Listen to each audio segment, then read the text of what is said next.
Ok, donc nous allons passer à l'étape de schéma pour mieux expliquer donc, ces notions de structure de rein et surtout de néphron. Voilà, on a un schéma pour mieux expliquer ces notions-là. Donc je vous invite à suivre attentivement les explications.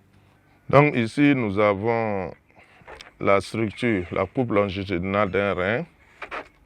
Ici nous avons l'appareil urinaire en tant que tel qui montre les deux reins. Voilà, qui sont effectivement légèrement décalés. Voilà, le rein gauche est un peu supérieur, légèrement en haut, et le rein droit est un peu basse. Donc nous avons bien sûr les artères et les veines rénales qui vont bien sûr envoyer le sang avec les différents aliments pour que les reins puissent travailler. Donc ça vient par les veines rénales et ça repart par les artères rénales. Et vous voyez qu'ici, nous avons nos fameuses capsules, et voilà, les surrénales. Donc les surrénales sont là. Je vous ai dit que ce sont des glandes qui vont jouer des rôles très importants dans la sécrétion de certaines hormones. On en a déjà parlé, et notamment l'adrénaline, mais aussi on verra tout de suite de l'aldostérone, qui sont des hormones qui vont jouer un rôle dans la réabsorption, bien sûr, de Na+.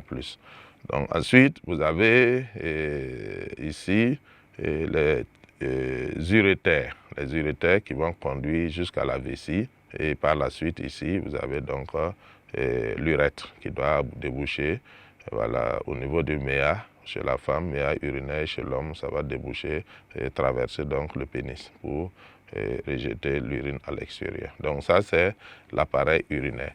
Maintenant nous allons ici parler des reins en tant que tel. Vous voyez la coupe, on a ici la coupe longitudinale d'un rein. Voilà, donc vous voyez que nous avons la fameuse couche extérieure, donc de l'extérieur vers l'intérieur. Donc on a ici, on a parlé donc d'une mince couche qui est fibreuse, voilà, écorce fibreuse, donc qui est à l'extérieur. Et ici vous avez la deuxième couche qui suit, qui est constituée donc de la partie granuleuse, voilà, donc qui va suivre. Et ensuite vous avez ici, vous voyez ici les pyramides, voilà la zone des pyramides. Et je vous ai parlé d'une douzaine environ, donc par rein. Donc ça c'est la zone des pyramides qui sont constituées bien sûr des tubes urinifères qui se réunissent et normalement qui vont conduire l'urine vers la médula qui est là en forme d'entonnoir et qui est en contact avec l'extérieur pour expulser bien sûr l'urine qui va aller vers donc la vessie. Donc voilà ce qu'on peut dire. Il y a bien sûr aussi des artères et des veines, voilà, qui sont là et qui sont chargées bien sûr puisque tout vient par là.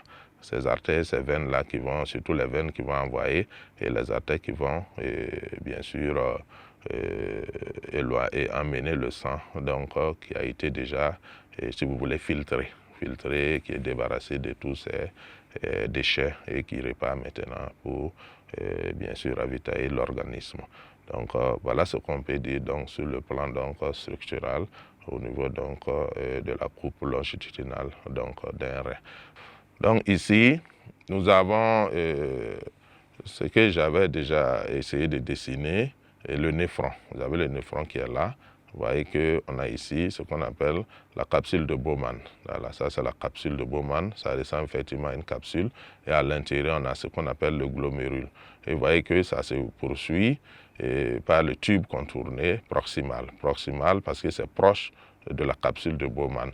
Et vous avez l'autre tube contourné qui est dit tube contourné donc distal. Vous voyez que ce tube contourné là est loin.